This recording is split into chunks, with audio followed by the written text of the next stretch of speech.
সেপ্টেম্বরের শুরুর দিকে কয়েকদিন ধরেই বেড়েছে লোডশেডিং। রাজধানীর বাড্ডা, শাহজাদপুর, রামপুরা, মালিবাগ, খিলগাঁও, আরামবাগ সহ বেশ কয়েকটি এলাকার বাসিন্দারা বলছেন, দিনে ও রাতে একাধিকবার চলে যাচ্ছে বিদ্যুৎ, ফিরছে ঘণ্টারও বেশি সময় পর। অতিষ্ঠ জনজীবন, প্রভাব পড়ছে রুটিরুজিতে। কারেন্ট ছাড়া আমরা তো কাজ করতে পারি না, ইলেকট্রিক কাজ। 1 ঘন্টা থাকে আর 1 ঘন্টা থাকে না। গরম লাগে বেশি, আর অন্ধকারের ভিতরে তো কাজও করা যায় না। কারেন্ট গেলে 1-1.5 ঘন্টা থাকে, আধা ঘন্টা থাকে, এরপরে আসে।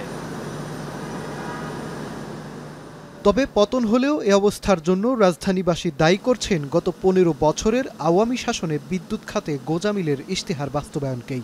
হয়তো আমাদের যতটুকু উৎপাদন তার থেকে বেশি দেখাইছে মানুষের কাছে ভালো সাজার জন্য। এই কারণে ভালো মানুষ আসার পরেও আমরা এই বিদ্যুতের ঘাটতিটা দেখতে পাচ্ছি, আমাদের লোডশেডিংগুলো হচ্ছে। আদানি দিয়ে হাসিনা একটা নতুন খেল শুরু করছে, আমাদের বিদ্যুৎ পাওয়ার প্ল্যান্টটা বন্ধ করার ব্যবস্থা করছে।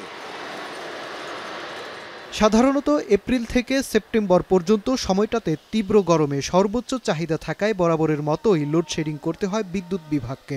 পিডিবির তথ্য বলছে, সেপ্টেম্বরের প্রথম 9 দিনে দেশে বিদ্যুতের চাহিদা ওঠানামা করেছে 13,000 মেগাওয়াট থেকে 15,500 মেগাওয়াটে। এর বিপরীতে প্রতিদিন লোডশেডিং করতে হয়েছে 400 থেকে 1973 মেগাওয়াট পর্যন্ত। যদিও সর্বোচ্চ 600 মেগাওয়াট লোডশেডিংয়ের পরিকল্পনা ছিল পিডিবির।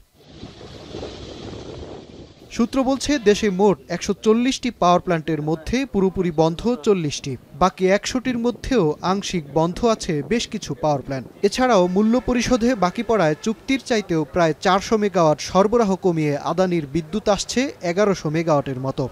এদিকে কয়লা সংকট নয়, বরং যান্ত্রিক ত্রুটির কারণে বড়পুকুরিয়া বিদ্যুৎ কেন্দ্র বন্ধ থাকার কথা জানিয়েছে পিডিবি। তারা বলছে, ঘূর্ণিঝড় রিমালে ক্ষতিগ্রস্ত এলএনজি টার্মিনাল 3 মাসেও মেরামত না হওয়ায় গ্যাস সরবরাহে সবচেয়ে বড় সংকট তৈরি হয়েছে বিদ্যুৎ উৎপাদনে। পুরোপুরি বিদ্যুৎ আসছে না বাঁশখালীর এস আলমের পাওয়ার প্ল্যান্ট থেকেও। ভালো তারিখে আমরা ভেরি মাচ কনফিডেন্ট, আর এটা যদি এসে যায় তাহলে তো আলহামদুলিল্লাহ করেন। আমরা তো একটা ক্রাইসিস থেকে আমরা একটা বাংলাতেও বলেছিলাম একটু গ্যাস বাড়াইতে, তাহলে আমি যদি ব্যবসায়ী বানায় তাদের লাভ। সংশ্লিষ্টরা বলছেন, শেখ হাসিনা সরকারের আমলে বিদ্যুৎ ব্যবস্থাকে একটি সিন্ডিকেটের জন্য লাভজনক খাতে পরিণত করা হয়েছে, যার ভুক্তভোগী হচ্ছে সাধারণ মানুষ।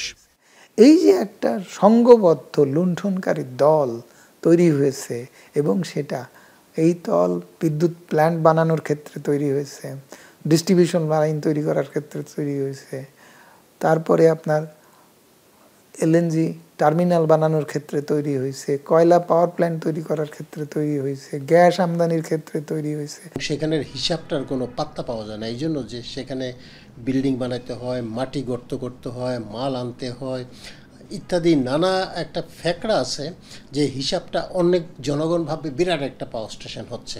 এই যে হচ্ছে, এইটাতে ওরা অর্থ অনেক বেশি মারে। বিদ্যুতের নিরাপত্তা নিশ্চিত করতে হলে অর্থের পর্যাপ্ততার পাশাপাশি জ্বালানি উৎপাদনের ক্ষেত্র বাড়ানোর বিকল্প নেই বলে মত বিশেষজ্ঞদের।